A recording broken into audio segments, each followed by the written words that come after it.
Orang muslim pun tanya kepada saya, Pak, itu yang tidak bisa masuk akal bagi saya. Nanti saya benerin awal-awal, gitu. Kenapa yang tidak masuk akal? Jangan-jangan tidak masuk di akal, bukan tidak masuk akal. Kok firman jadi manusia, Pak? Sampean percaya nggak dengan nuzulul Quran?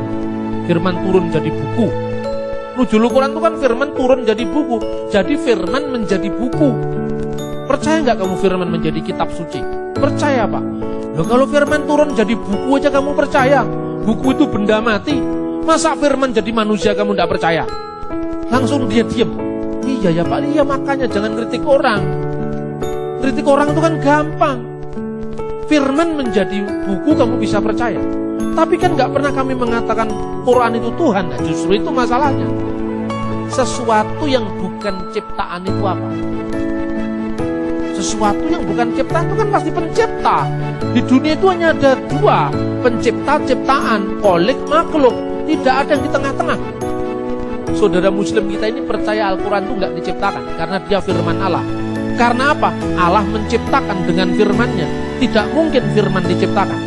Makanya doktrin ahli sunnah wal jamaah yang diklaim oleh NU itu, yang sekarang lagi muktamar di Surabaya, itu memperkenalkan ungkapan man qala innal Qur'an makhlukun fahuwa kafir. Barang siapa yang mengatakan Al-Quran itu diciptakan, maka dia kafir. Tentu bukan kertasnya yang nggak diciptakan, ya kan? Kertasnya kan tuh made in Padalarang, made in Probolinggo, pabrik leces kan? Kertas itu kan ciptaan pabrik. Apakah firman Allah itu ciptaan pabrik? Oh bukan, Pak. Bukan kertasnya yang disebut bukan ciptaan. Lalu apanya? Firman Allah yang terkandung di dalamnya, ya kan? Nah sekarang saya balik. Yang disebut Yesus sebagai putra dalam Bapa, Putra dan Roh Kudus itu bukan kemanusiaan yang bisa mati. Kemanusiaannya bisa mati, tapi firman Allah yang adalah Allah tidak bisa mati. Sama dengan kamu bilang, Quran itu ada kalam yang kekal, kalam nafsi, yang qaimah bidzatillahi ta'ala, yang melekat pada Allah. Tetapi ada kalam lafaz yang turun jadi buku. Turun jadi buku itu mati, bisa hilang, bisa terbakar, tapi firman Allah tidak bisa terbakar. Itu dia tetap aja nggak bisa ngerti-ngerti. Saya kutipkan hadis. Ini ada hadis. Aisyah ditanya, apakah ada ayat-ayat tentang rajam? Ada. Tapi ayat-ayat itu dulu kan Al-Quran belum dijilid jadi buku kan, masih terserak-serak di mana-mana. Saya taruh ayat itu di bawah tempat tidur saya. Lalu saya sibuk untuk ngurusi jenazah Nabi Muhammad ketika Nabi Muhammad meninggal. Tiba-tiba ada kambing masuk memakan ayat tadi. Apa firman Allah bisa dimakan kambing? Oh, tidak bisa, Pak. Itu yang dimakan kambing kulitnya.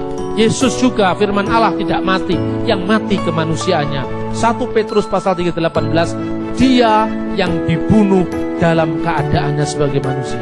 Coba mana yang tidak masuk akal di iman Kristen? Tidak masuk di akalmu, bukan gak masuk akal. Semua bisa dijelaskan. Loh, kami kan tidak pernah mengatakan Al-Quran itu Tuhan, Pak. Betul. Karena Tuhan itu kan jabatan. Benar. Buku nggak mungkin disebut Tuhan kan?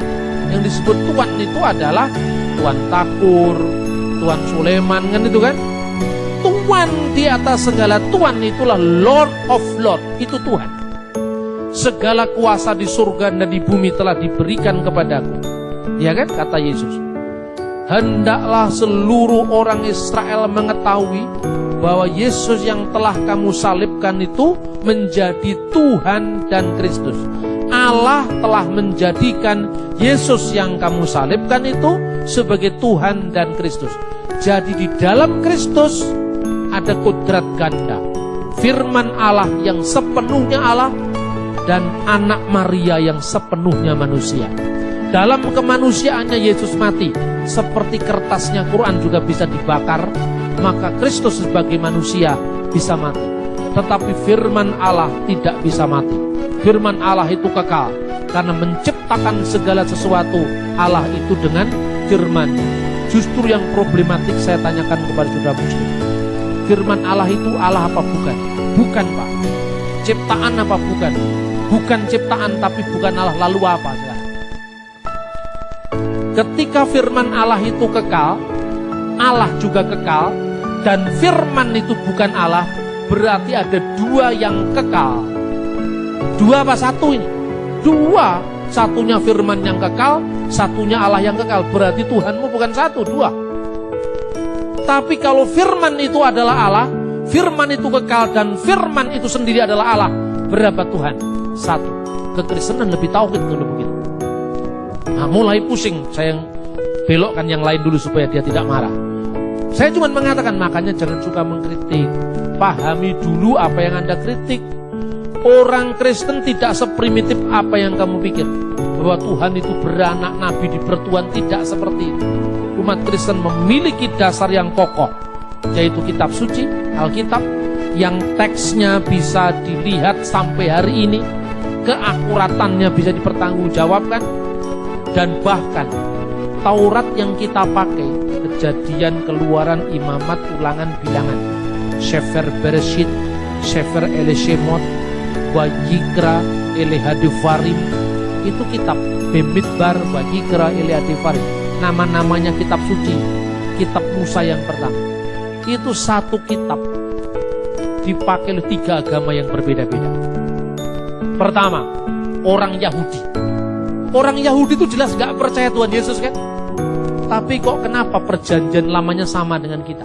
Ayo sekarang, Anda pergi ke Israel, beli Alkitab perjanjian lama, namanya Tanakh. Tidak perlu Anda tanya, saya yang mau edisi Kristen, bukan edisi Yahudi. Wong edisi Kristen dengan Yahudi sama saja kok. Bahasa Ibraninya kan sama. Terjemahannya mungkin Yahudi beda.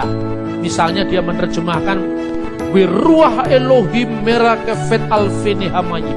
Dia menerjemahkan dan angin dari Allah melayang-layang di atas permukaan air. Karena kata ruah juga bisa berarti angin. Tetapi ketika ruah diartikan angin dari Allah, orang Yahudi hanya menghindari supaya tidak ada doktrin Roh Kudus. Padahal kata dari nggak ada di situ. Yang ada Wiruah Elohim, dan ruah itu ada roh, Elohim Allah, roh Allah. Karena orang Yahudi menghindari doktrin Roh Kudus, maka dibuanglah kata-kata ruah, diganti dengan angin. Tapi teks aslinya tetap Wiruah Elohim merakefet alfini hamayim. Orang Yahudi menolak Yesus, tapi dia tetap tidak bisa menolak kata Emmanuel dalam Yesaya pasal 7 ayat 14. Orang Yahudi bisa menolak Yesus sebagai Tuhan dan Juru Selamat, tetapi nubuat hamba Tuhan yang menderita, Yesaya 53, tetap ada di kitabnya orang Yahudi. Dua agama berpisah 2000 tahun, tapi kitabnya sama.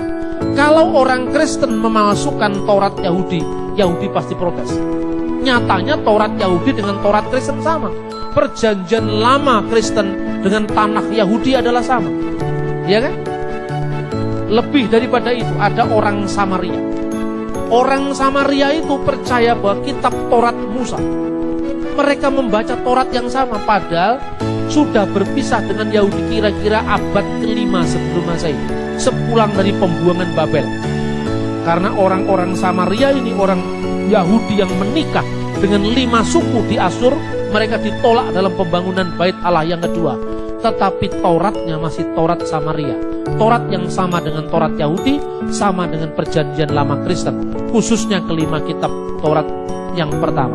Kejadian 1 ayat 1, Yahudi, Kristen, Samaria membacanya sama. Bereshit bara Elohim et hasamayim ve et saaret. Pada mulanya Allah menciptakan langit dan bumi. Sekarang saya bertanya, Islam percaya Taurat? Percaya, tapi Taurat mana? Taurat yang ada di angan-angan. Karena dia percaya adanya kitab Taurat, tapi begitu ada kitab Taurat, mereka menolak kitab itu. Katanya palsu. Kalau ini palsu, mana yang asli, tunjukkan. Semua kitab Taurat di tangan Yahudi, di tangan Kristen, di tangan Samaria adalah Taurat yang sama. Inilah pentingnya kita memahami akar iman kita, agar iman kita tidak dilecehkan. Bahkan orang berbalik untuk mendukung karena melihat kebenaran ada di dalam Alkitab, firman Allah yang mencatat tentang peristiwa-peristiwa, tentang firman yang menjadi manusia. Kiranya Tuhan semakin menambah pengetahuan kita, mencerahkan kita, agar firman Allah semakin menguatkan hidup iman percaya kita di dalam Yesus Kristus. Amin.